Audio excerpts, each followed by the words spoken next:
संतोष मंडल के कल दुर्घटना स्थल पे मौत हो गई थी, जिसमें एक पिकअप और बाइक की टक्कर हुई थी, जिसपे बाइक सवार थे संतोष मंडल और उनकी अचानक कहिए तो मौत हो गई। और हमारे साथ है महेंद्र सिंह यादव जी, इनसे बात करते हैं। यहाँ घटनास्थल पर पहुँचे हैं क्योंकि बेला थाना, परिहार थाना, दोनों थाना से कंट्रोल नहीं हो रहा है और महेंद्र सिंह यादव यहाँ आकर के लोगों को कंट्रोल करने का काम कर रहे हैं। आइए हम इनसे बात करते हैं। काफ़ी ज़्यादा माहौल खराब हो चुका है, क्या कहना चाहिए?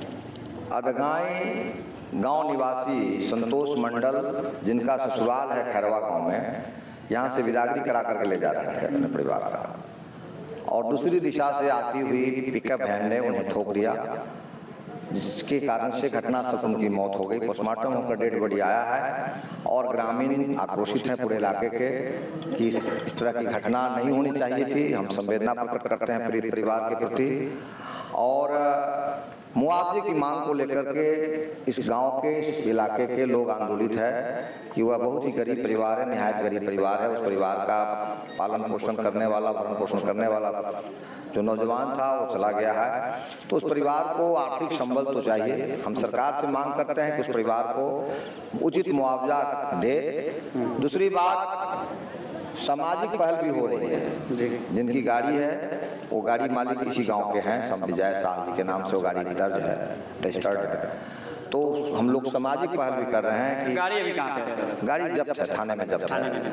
तो हम लोग सामाजिक पहल भी कर रहे हैं कि यदि संपन्न लोग हैं, समाज के सुखी संपन्न लोग हैं और आपके ही समाज का कोई गरीब परिवार का बच्चा कैजुअलिटी का शिकार हो गया है, तो बड़ा दिल दिखाइए और उस परिवार को आर्थिक मदद करने का प्रयास करिए, माहौल बनाइए। दोनों ही दिशा में काम हो रहा है। रही बात इस घटना की, तो आए दिन सड़कें भी बन रही हैं, जनसंख्या भी बढ़ रही है, गाड़ियों की संख्या भी बढ़ रही है और हताहतों की संख्या भी बढ़ रही है। अक्सर सर सड़क पे हम भी देखा करते हैं कि लोग हेलमेट नहीं पहनते हैं।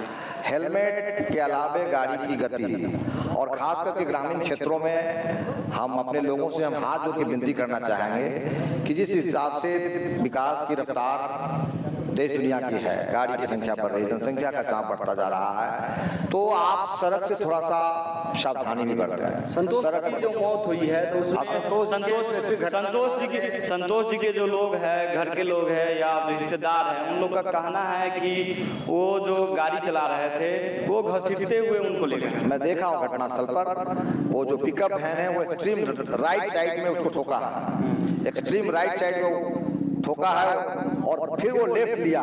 चक्का का जो निशान है वो बता रहा है कि पिकअप गलत दिशा से आ रही थी और दाहिने में उठो कर फिर अपना बाएं दिशा लेने का कोशिश किया है। तो ये सब होता है असंतुलित चालन के कारण। आप ज्यादा रफ्तार में गाड़ी चलाएंगे और एकाएक सामने से कोई वाहन आ जाए, कोई आदमी आ जाए, कोई पशु आ जाए, तो आप कंट्रोल नहीं कर पाते हैं। तो वाहन चालक चाहे मोटरसाइकिल के हों, प्रशासन उस पर कार्रवाई करेगी जो पिकअप वाले लोग हैं। बिल्कुल प्रशासन को कार्रवाई करना चाहिए। और प्रशासन सुनने में आया कि मोटा रकम लेकर के खत्म करना चाहती है। नहीं, ये चाल बिना निराधार हम और लोग क्या कहते हैं मैं नहीं जानता, लेकिन जैसे पटना में या बड़े शहरों में आज व्यवस्था की जा रही है, गति सीमा के बाद यदि गाड़ी चल रही है तो ऑटोमेटिकली उनको चलान चला जाता है। ग्रामीण क्षेत्र ये तो थोड़ा भी, तो हम सरकार से मांग करते हैं कि उस तरह का अपरेटस लगाया जाना चाहिए ग्रामीण क्षेत्रों में भी, ताकि कोई गाड़ी असंतुलित न चले, सीमित रफ्तार है उससे ज़्यादा रफ्तार में नहीं चले।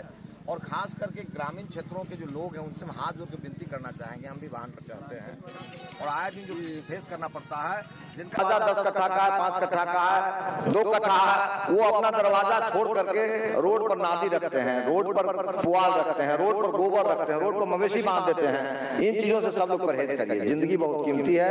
घटना हो जाने के बाद 2 लाख, 1 लाख, 5 लाख मुआवजा आपको तो मिल जा सकता है, लेकिन जिंदगी वापस नहीं आएगी। इस बच्चे हैं उनके, वो उसका घर पोषण कौन करेगा? ये सब व्यवहारिक परेशानी है। इसलिए हम लोग आपस में भी इस पर विचार करें कि रोड को कम से कम फ्री रखें, रोड से थोड़ा दूर रहें और वाहन चलाने में थोड़ी सावधानी बरतें। तत्काल हम जिला प्रशासन से, बिहार सरकार से मांग करते हैं कि उस परिवार को समुचित मुआवजा दे और सामाजिक स्तर पर भी पहल कर रहे हैं जो वाहन मालिक हैं कि आप भी थोड़ा बड़ा दिल दिखाइए। आप ही के गाँव समाज का एक नौजवान डिस्क कर गया है, उनके प्रति थोड़ी संवेदना रखिए, तो थोड़ी आर्थिक मदद करिए। आपके गाड़ी चलाने से अनियंत्रित घटना घट गई, अनियंत्रित बेरोजगारी हुई तो घटी है, तो सोचना तो आप ही को समझना भी है। बिल्कुल बिल्कुल बड़ा दिल दिखाना चाहिए। और ऐसे भी सामाजिक स्तर पर भी यदि हमारे समाज का कोई नौजवान इस तरह से हताहत हुआ तो हम सबों को बड़ा दिल दिखाना चाहिए, उस परिवार के प्रति थोड़ी हमदर्दी, थोड़ा सहयोग का भाव रखना चाहिए।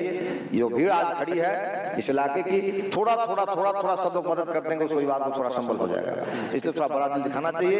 10 का लाठी और 1 का बोझ, थोड़ा मदद कर देंगे, उस परिवार के लिए संबल हो जाएगा। इसलिए इस पर पार्टी को शुरुआत करना चाहिए और उस परिवार को सब लोग मिलकर मदद करना चाहिए।